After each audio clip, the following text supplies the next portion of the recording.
ఎత్తి ఆ మందసము లోన పెట్టాడా, ఆజ్ఞలను కింద పెట్టాడా? మందసము లోన ఆజ్ఞలేంటి? 2 పలకలు. ఎవరికి ఇచ్చారు ఆ పలకలు? మోషేకి ఇచ్చాడు. ఆ మోషేకి ఇచ్చిన పలకలు తీసుకెళ్ళి దాంట్లో పెట్టారు. దానిపైన ఉందంట ఏంటిది? కరుణాపీఠము, కృపాసనము. కృప యేసయ్య ద్వారా వచ్చింది మనందరికీ కృప. అదవుతుందా? తర్వాత నేను నీకిచ్చు శాసనములను, ఏదైతే ఆ 2 పలకలు ఇచ్చాడో ఆ పలకలను తీసుకెళ్లి ఆ మందసంలో పెట్టమంటున్నాడు. ఆ మందసముల మీద 2 కేరూపులని ఒంటొంటికి ఎదురెదురుగా పెట్టి దాని మీద కరుణాపీఠం పెట్టంటున్నాడు.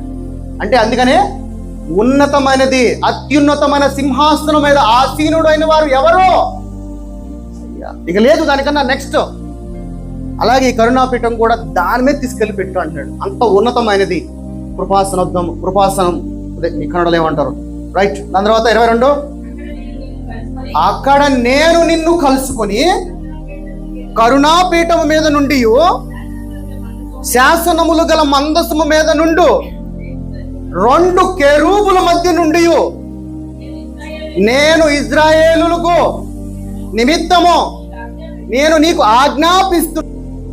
ఆ రోజును గనక ఆ పైన ఉండేవాళ్ళు కాదు, కానీ రాత్రి ఏం చెప్పాను నేను?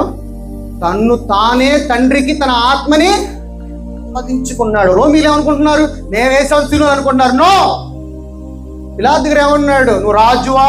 అవును, నేను రాజునే, ఐఎమ్ ద కింగ్ అన్నాడు. ఆయన అర్పించుకున్నాడు. ఎవరు చంపడానికి అధికారం లేదు. కానీ అప్పుడు అందరూ ఏమన్నారు? నిన్ను నువ్వే కాపాడుకోలేవే. ఈ రోజు నువ్వు నేను ఇలా కూర్చుని సంతోషంగా వాక్యం వినాలంటే ఆ రోజు ఆయన సిలువెక్కాలి. ఈ రోజు మాట్లాడుతున్న మతోన్మాదుల నోర్లు ఇలా పెగులుతున్నాయి కదా, వాళ్ళు మాట్లాడాలంటే ఆయన సిలువెక్కాలి. ఆ రోజున అన్నారు కదా, నువ్వు దేవుడు కదా, నువ్వు నిజమైన దేవుని దావీదు కుమారుడు అయితే నువ్వు ఎందుకు రక్షించుకోలేవు అన్నారు. ఎందుకంటే వాళ్ళ శరీరంలో ఉన్నారు. ఇప్పుడు మన ముందు ఎవరన్నా నువ్వు సీఎం కొడుకుంటున్నావు, నువ్వు కాపాడుకోలేవా అంటారా?